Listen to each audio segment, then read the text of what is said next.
ফুলতলা কলেজের একজন ছাত্রকে গাঁজাসহ আটক করেছে ফুলতলা কলেজ ছাত্রদল।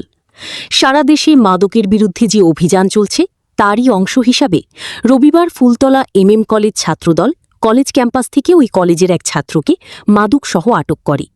পরবর্তীতে কলেজ ছাত্রদল ওই ছাত্রের বয়স ও তার ভবিষ্যতের কথা চিন্তা করে তাকে পুলিশে না দিয়ে কলেজের প্রিন্সিপালের মাধ্যমে ওই ছাত্রকে তার বাবা মায়ের কাছে মুচলেখার মাধ্যমে হস্তান্তর করে এবং ভবিষ্যতে যেন মাদকের সাথে সম্পৃক্ত না হয় তার জন্য কঠিনভাবে সতর্ক করে।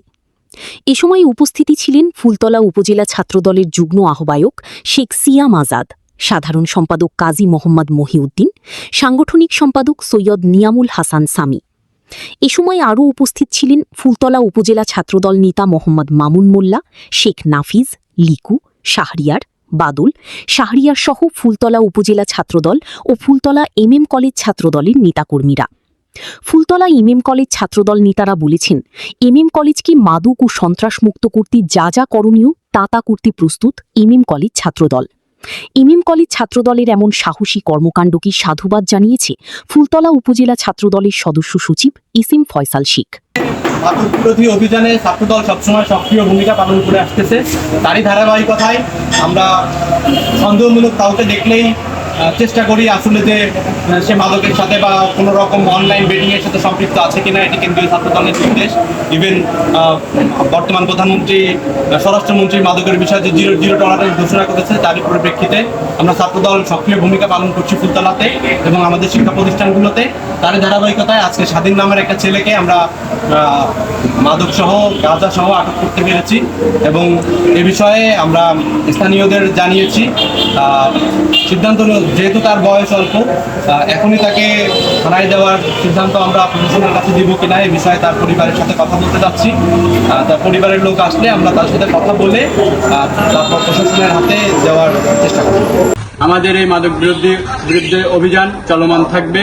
ফুলতলা কলেজ ক্যাম্পাসে যদি কেউ মাদক সেবন করে এবং কেউ বিক্রি করার চেষ্টা করে তাকে আমরা প্রশাসনের আওতায় দেব। এটাই আমাদের শেষ আলটিমেটাম। আমরা আর কাউকে সুযোগ দেব না। এর ক্যারিয়ার দিকে তাকে একটা সুযোগ দেওয়া হয়ে গেছে, আমাদের চলমান থাকে। এই যে মাদক সহ ধরা পড়ছে ছাত্রদল ধরছে, ফুলতলা ছাত্রদল এবং উপজেলা ছাত্রদল ধরতে হবে। এই যে প্রিন্সিপাল স্যারের দ্বারা হস্তান্তর করলাম, সে কি করবে আমরা চাই, তার ক্যারিয়ার আছে সেইভাবে তার মা বাপের দায়িত্ব লিখিত নিয়ে তাকে তার মা বাপের দ্বারা হস্তান্তর করুক। আমরা প্রিন্সিপাল স্যারের দ্বারা হস্তান্তর করব। কলেজ প্রশাসন এবং কলেজের যে অ্যাডহক কমিটি আছে তাদের কাছে আমরা বারবারই এই বিষয়টা জানিয়েছি যে কলেজে এরকম মাদক সকাল বিকেল সবসময় কলেজে মাদক সেবন চলতে থাকে, এর বিরুদ্ধে আপনারা ব্যবস্থা গ্রহণ করেন, কিন্তু তারা তেমন কোনো গুরুতর ব্যবস্থা এখন নেই।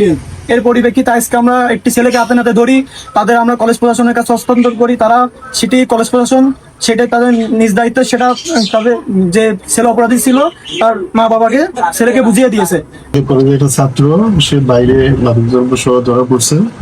আমাদের ছাত্রদলের ছেলে পেলেরা ধরা আসছিল, এখানে এসে আমার কাছে নিয়ে আসছে এবং ওর আম্মাও আসছে। আসার পরে আমরা ছেলেটাকে কাউন্সিলিং করেছি এবং ওর মা একটা মুসলিকাও দিয়ে গেছি। ভবিষ্যতে এই ধরনের কাজ সে করবে না এবং তবাও করেছে এবং সে ধরনের কাজ করলে কলেজ পক্ষ থেকে আমি তাকে একটা দিব। এটা নিয়ে তোমাকে এই বিষয়ে নিয়ে কথা থাকবো, এই বিষয়ে